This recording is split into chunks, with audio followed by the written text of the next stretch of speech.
let's talk about lips and the way that we can fill lips and flip lips. So easy to talk about the lip flip.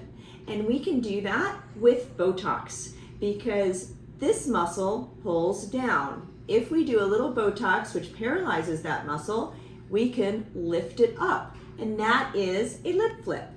We can also fill lips with filler. So using hyaluronic acid fillers that are nice and soft, we can inject into the lips.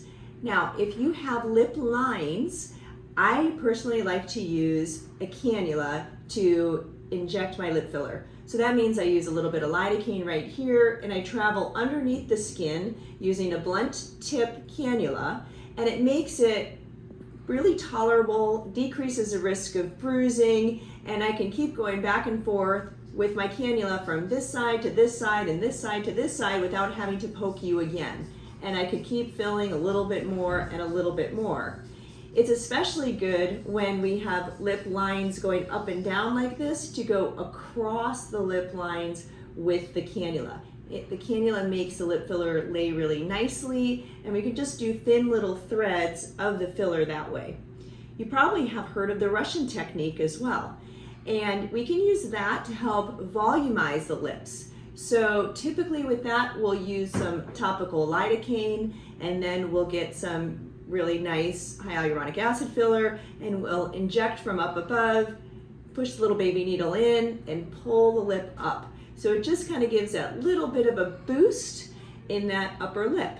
So there's a lot of different ways that different injectors do lips too. So every injector is a little bit different.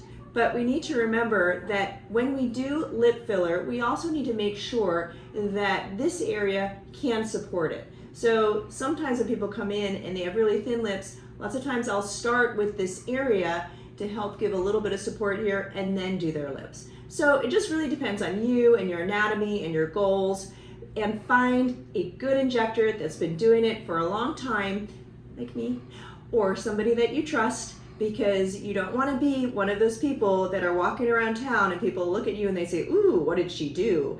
You want to be walking around and for people to go, ooh, what'd she do? And then you say, I had got new lipstick, or I have a new lip plumper. Or maybe you don't say anything and you just smile and give them a kiss.